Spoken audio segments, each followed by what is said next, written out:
Os pais de Larissa Manoela ficaram com 98% da fortuna dela. Ela nem sabia. Era uma tarde comum. Ela estava na praia. Mandou um áudio para o pai pedindo dinheiro para comprar sorvete, milho e mate. Não porque havia gastado tudo.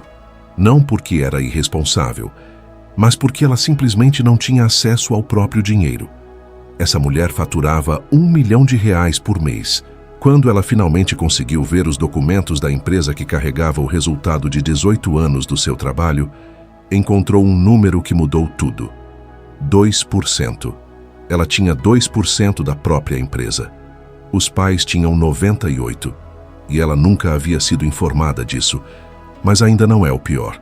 Enquanto ela trabalhava, viajava e gravava, uma mansão que foi comprada com o dinheiro dela foi vendida, sem que ela soubesse, sem que ela fosse consultada, sem que ninguém achasse necessário avisá-la.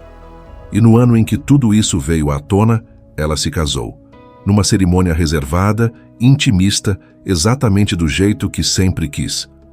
Os pais não foram convidados. Essa é a história de Larissa Manoela. Não a que você conhece. A real. E neste dossiê, você vai descobrir coisas que a maioria das pessoas nunca parou para juntar. Você vai descobrir como uma criança de 4 anos descoberta num supermercado do interior do Paraná se tornou uma máquina de gerar dinheiro e por que ela não sabia quanto dinheiro era esse. Você vai entender como 2 empresas foram montadas em torno do nome dela, com documentos que ela jamais leu da forma que deveriam ter sido lidos. Você vai ouvir o que a mãe disse numa gravação que Larissa guardou em silêncio por meses antes de levar ao ar. Você vai saber o que aconteceu com a mansão de Orlando e o que os pais disseram quando ela perguntou. Você vai conhecer o contrato assinado quando ela tinha 11 anos, que aprendeu por mais de uma década sem que ela soubesse o tamanho daquela armadilha. E você vai entender por que, no mesmo ano em que perdeu 18 milhões de reais, ela fez uma escolha que mudou tudo. E se você ainda não se inscreveu no canal Dossiê VIP, faça isso agora. Aperte o botão de inscrição e ative o sininho. Aqui tem investigação. Todo dossiê que a gente lança, você vai ser o primeiro a saber. Fica até o final, porque essa história não termina como você imagina. A noite que parou o Brasil. 13 de agosto de 2023. Domingo à noite. Dia dos Pais. O Fantástico entrava no ar em cadeia nacional e naquela noite trazia uma entrevista que ninguém esperava. A repórter Renata Capucci sentou diante de Larissa Manoela, então com 22 anos. E o que aconteceu nos minutos seguintes foi uma das revelações mais pesadas que o jornalismo de entretenimento brasileiro já registrou. Larissa estava contida, voz firme, olhar direto, mas com um peso visível em cada palavra. Ela trouxe documentos, trouxe gravações, trouxe áudios de conversas com a própria mãe e com o próprio pai. E foi contando, com detalhes verificados e comprovados, como havia funcionado a gestão da sua carreira e da sua fortuna durante 18 anos. O número que parou o Brasil foi esse, 2%. 2% era a fatia que pertencia a ela na empresa que concentrava a maior parte do patrimônio construído com o próprio trabalho desde criança. Os outros 98% pertenciam aos pais. E o detalhe que tornava tudo ainda mais pesado era um só. Ela não sabia. Ela havia acreditado por anos que a divisão era igual entre os 3, 33% para cada um, porque era isso que os pais haviam dito.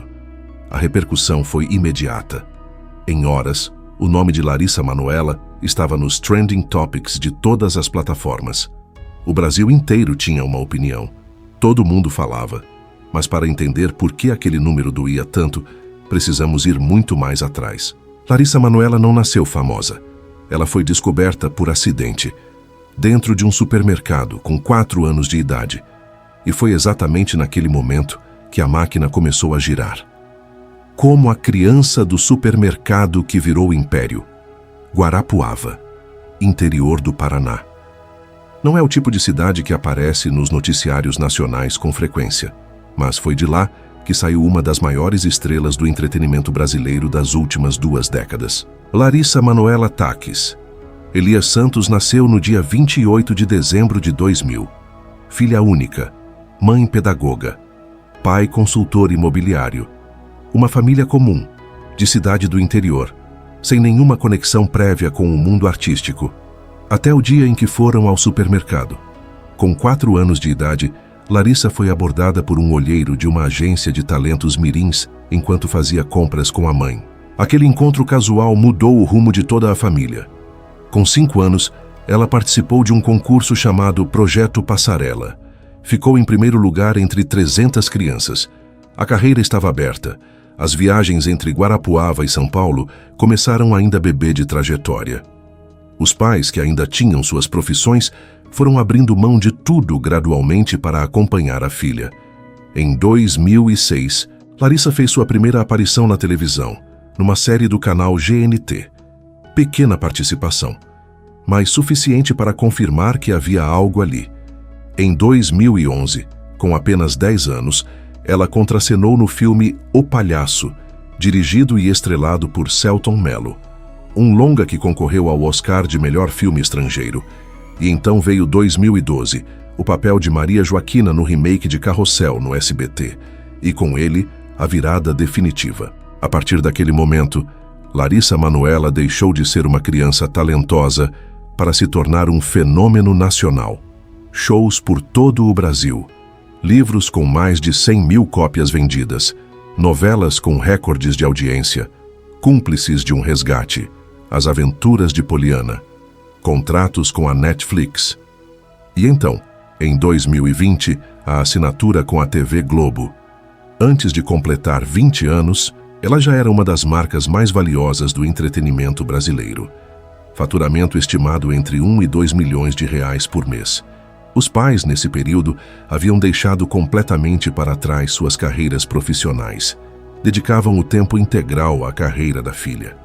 Geriam os contratos, as viagens, os compromissos, as finanças. E foi exatamente isso que tornou tudo o que viria depois tão difícil de resolver.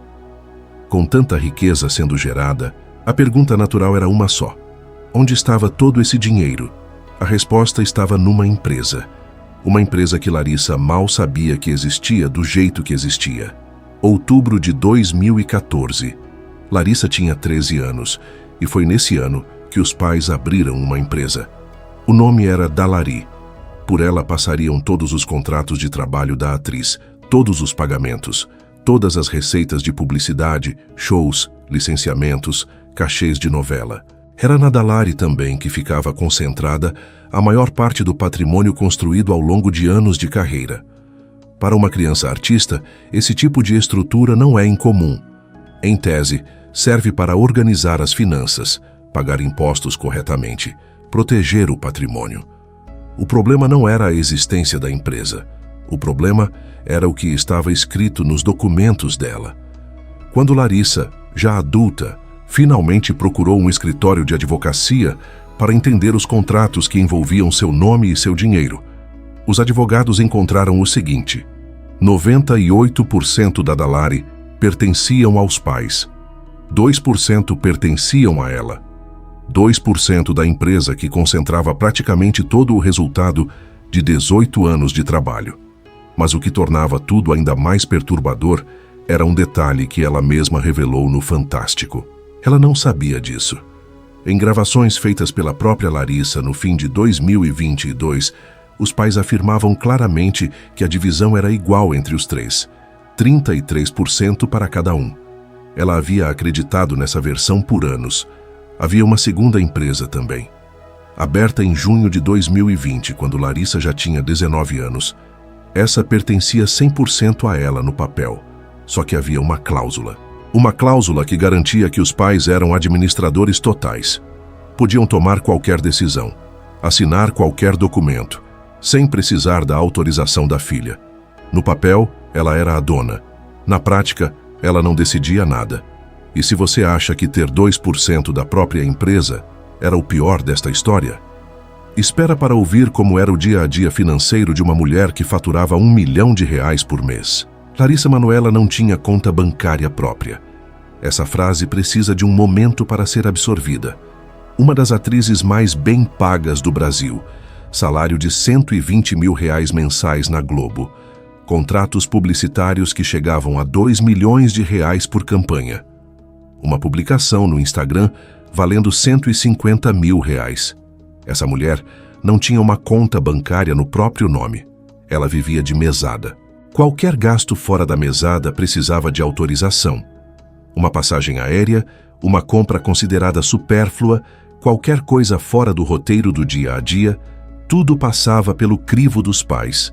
Foi no Fantástico que os áudios que comprovavam essa realidade vieram a público. Em um deles, gravado em novembro de 2022, Larissa manda uma mensagem de voz para o pai. Pai, você consegue transferir algum dinheiro para minha conta para eu comprar milho, sorvete e um drink aqui na praia, por favor? Ela era milionária. Estava pedindo dinheiro para sorvete. Em outro áudio, ela pede R$10 à mãe para pagar uma despesa simples na praia. A mãe responde que o saldo da conta da filha está zerado e faz um Pix diretamente para o vendedor, sem passar pela mão de Larissa, como se ela não fosse confiável para ter o próprio dinheiro na própria conta. A mãe, Silvana, havia gravado em áudio uma frase que definia a lógica por trás de tudo aquilo. Pode me chamar de mercenária, pode chamar, mas o que eu não vou abrir mão é de R$1 de cuidar do seu dinheiro. Larissa relatou no Fantástico que se sentia incapaz, que chegou a se questionar se era, de fato, aquela pessoa que não conseguia administrar nem as próprias despesas básicas. Que a sensação era de não saber quem ela era fora daquela estrutura. Mas o que ela ainda não sabia naquele momento, e que você vai descobrir agora, era que o problema ia muito além dos 2% e da mesada. Havia algo que a mãe havia feito sem avisar, algo que envolvia uma mansão milionária em outro país. Este é o bloco mais pesado de todo o dossiê. Em 2017, a família adquiriu uma mansão em Orlando, na Flórida, nos Estados Unidos. Depois, em 2022, uma segunda propriedade foi adquirida num condomínio chamado Solara, também em Orlando. Imóveis comprados com o dinheiro gerado pela carreira de Larissa, dentro da estrutura empresarial gerida pelos pais. Até aí, dentro da lógica que havia sido construída durante anos, nada parecia diferente do habitual. O problema veio depois. Segundo reportagem do jornalista Léo Dias, a mãe de Larissa vendeu uma das mansões em Orlando sem comunicar à filha sobre a negociação, sem avisar, sem consultar, sem perguntar. Uma propriedade comprada com o dinheiro da filha, vendida sem que ela soubesse. Quando Larissa descobriu, abriu uma auditoria para investigar o que havia acontecido com o dinheiro da venda. A resposta dos pais foi que o valor havia sido reinvestido no imóvel adquirido no Rio de Janeiro.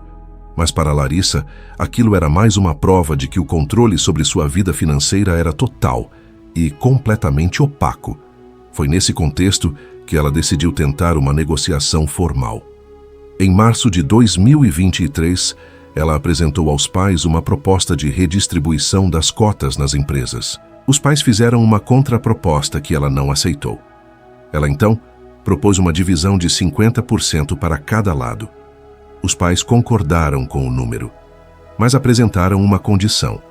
Para aceitar a redistribuição, eles exigiram receber 6% da renda da filha pelos próximos 10 anos. 6% por 10 anos, de uma mulher que faturava entre 1 e 2 milhões de reais por mês. Uma espécie de pensão pelo trabalho de gerenciamento que haviam exercido ao longo de toda a carreira dela. Nenhum acordo foi fechado, e foi aí que Larissa tomou a decisão mais cara e mais corajosa de sua vida.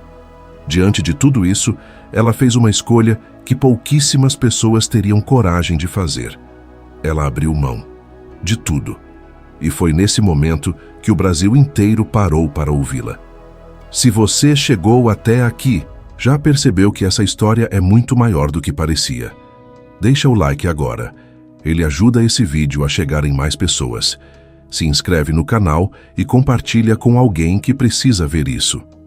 Com a negociação encerrada sem acordo, Larissa tomou uma decisão que surpreendeu até quem acompanhava o caso de perto. Ela não foi à justiça. Não entrou com processo contra os pais. Não pediu devolução. Não lutou pelo que, nos documentos, poderia ser argumentado como seu.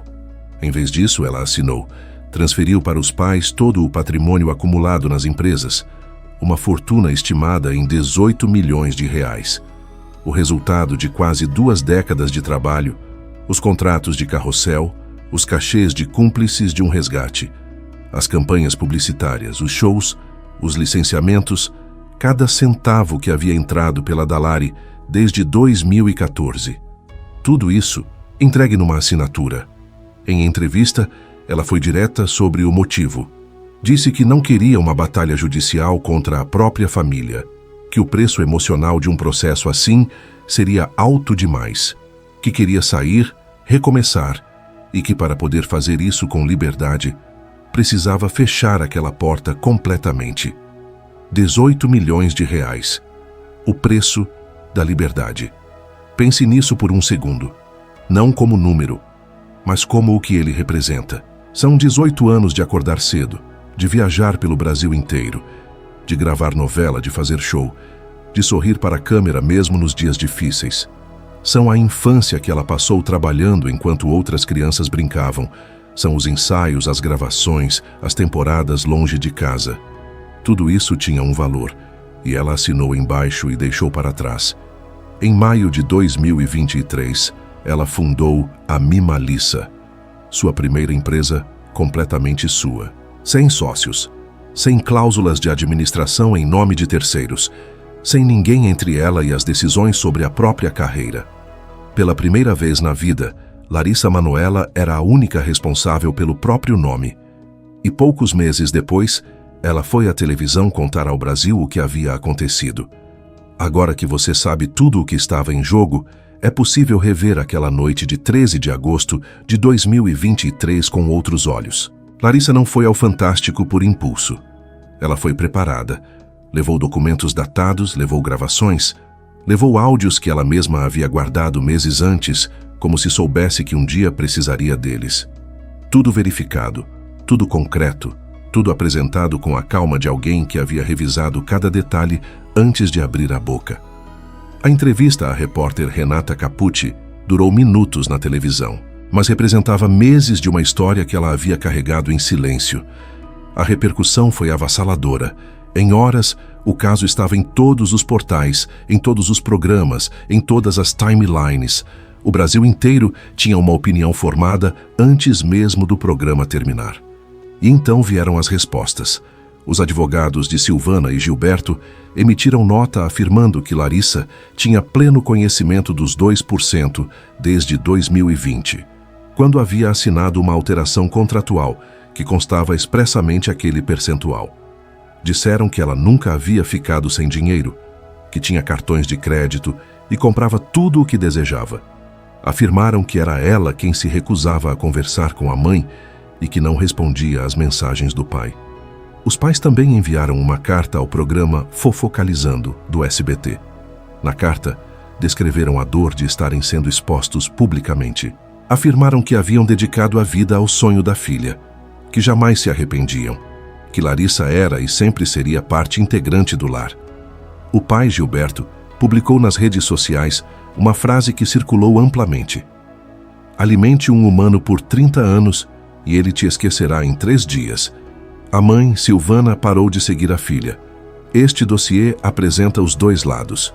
O que cada um afirmou está registrado e documentado. A dor dos 2 lados dessa história. E seria desonesto fingir que não há. Cabe a quem assiste formar sua própria opinião. O que é fato é que, a partir daquela noite, nada voltou a ser como antes.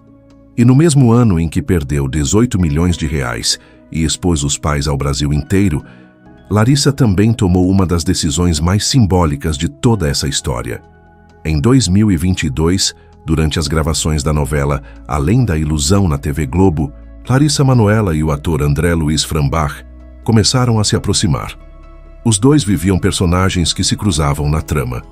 O que começou nos bastidores foi crescendo devagar, em silêncio, enquanto, em paralelo, a vida de Larissa desmoronava por dentro. André era tranquilo onde tudo era turbulento. Era estabilidade num momento de caos absoluto. Em 2023, no mesmo ano em que ela perdeu 18 milhões de reais, rompeu com os pais e foi ao Fantástico contar a história ao Brasil Larissa Manoela se casou. A cerimônia foi reservada, intimista, exatamente do jeito que ela quis. Os pais não foram convidados. Esse detalhe diz mais sobre o peso daquele rompimento do que qualquer número ou documento poderia dizer. A mulher que por anos não pôde escolher como gastar o próprio dinheiro escolheu, pela primeira vez, sem interferência de ninguém, quem estaria ao seu lado no dia mais importante da vida. Não havia cheque para assinar, não havia contrato, não havia cláusula. Havia só ela, André e a liberdade de decidir. André não foi apenas o marido.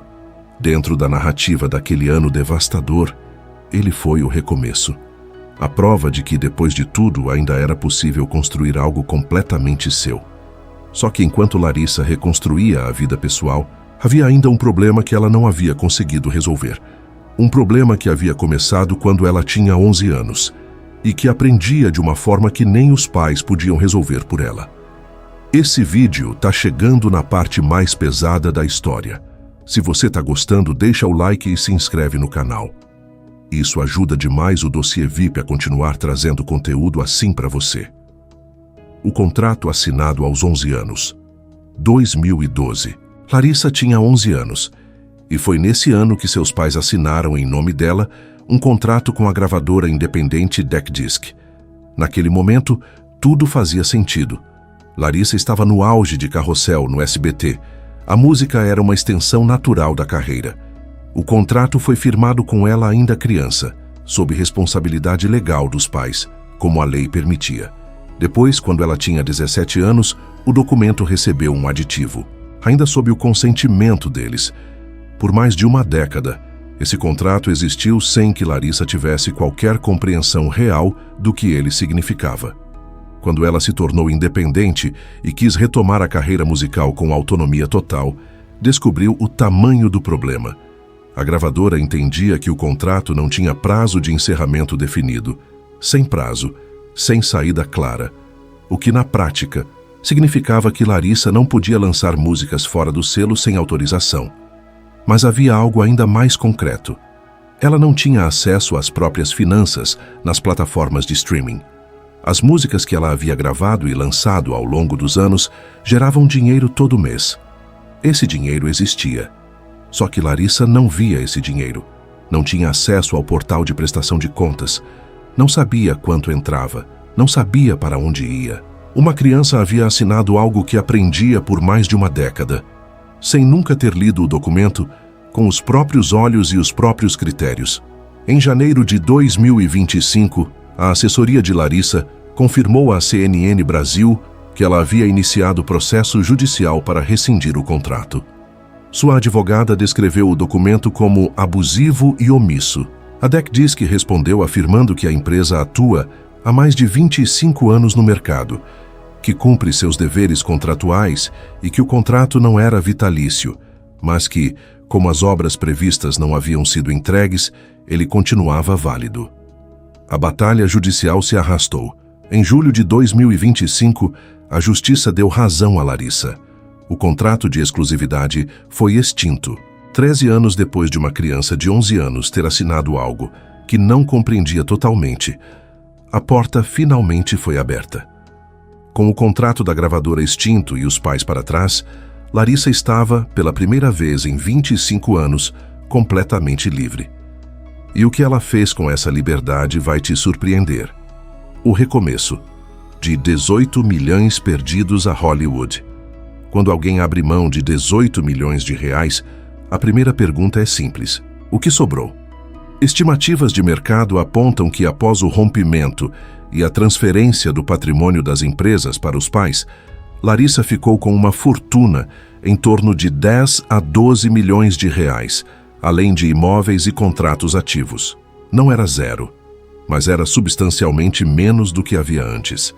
A diferença agora era que tudo aquilo era, de fato, dela. A Mimalissa passou a gerenciar a carreira com Larissa no comando de cada decisão. Os contratos publicitários continuaram. As marcas continuaram. A Globo continuou. Em 2025, ela retornou ao horário das 18 horas na emissora como Estela na novela Eta Mundo Melhor. consolidando a transição definitiva para papéis adultos na dramaturgia brasileira. O retorno foi celebrado. Em abril de 2026, Larissa foi convidada pela HBO para a pré-estreia da terceira temporada de Euphoria em Hollywood. Ela caminhou pela calçada da fama. Foi reconhecida, fotografada, celebrada. O mesmo talento que havia sido o motor de tudo desde os 4 anos estava ali, intacto, mais maduro, completamente seu. 50 milhões de seguidores no Instagram. Faturamento mensal em crescimento. Uma operadora de celular, uma linha de maquiagem, campanhas com marcas nacionais e internacionais. Tudo gerido por ela, para ela, com ela como única responsável por cada decisão. Este dossiê não romantiza o que aconteceu.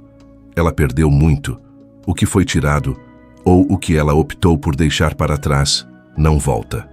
Os 18 milhões não voltam. Os anos de mesada não voltam.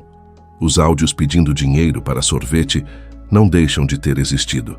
Mas o que ela construiu depois, com o nome e o talento que sempre foram completamente dela, é inegável. E o legado dessa história vai muito além da vida de Larissa.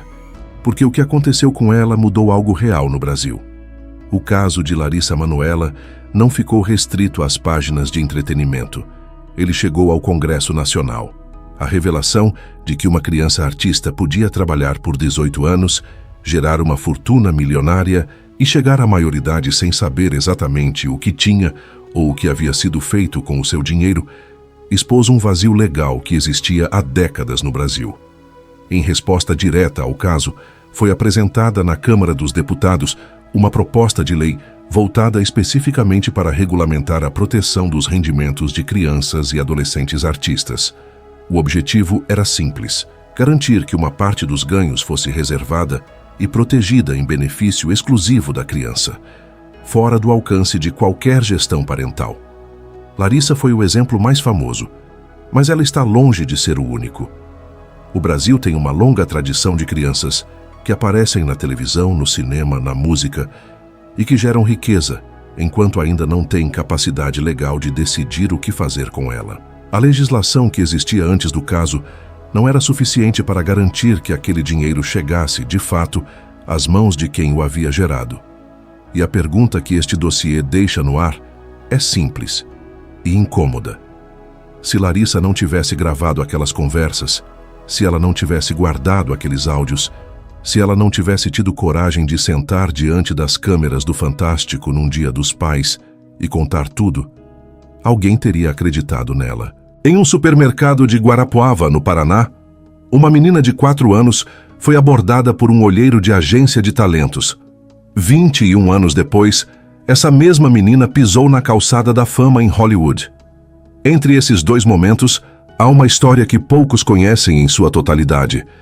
Uma história de trabalho e de talento, de família e de dinheiro, de silêncio e, finalmente, de coragem. Larissa Manoela construiu uma das maiores carreiras do entretenimento brasileiro, enquanto ainda era criança.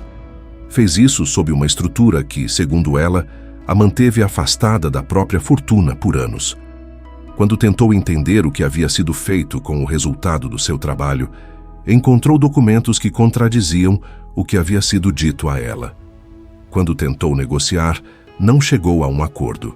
E então fez o que talvez seja a coisa mais difícil que um ser humano pode fazer. Abriu mão de tudo, olhou para frente e recomeçou. Há quem diga que ela poderia ter lutado mais na justiça. Há quem diga que os pais fizeram o melhor que podiam com o que tinham. Há versões diferentes, argumentos diferentes, dores diferentes em cada lado dessa história. Este dossiê apresentou os fatos verificados e os dois lados documentados. O julgamento pertence a quem assistiu. O que pertence a Larissa, agora mais do que nunca, é o controle sobre o próprio nome, a própria voz e a própria história. E talvez seja isso, no fim das contas, o que vale mais do que 18 milhões de reais. Você chegou até o final desse dossiê. E isso diz muito. Se esse vídeo te acrescentou algo, deixa o like, compartilha com alguém que precisava saber dessa história e se inscreve no canal para não perder o próximo dossiê VIP. A gente se vê lá.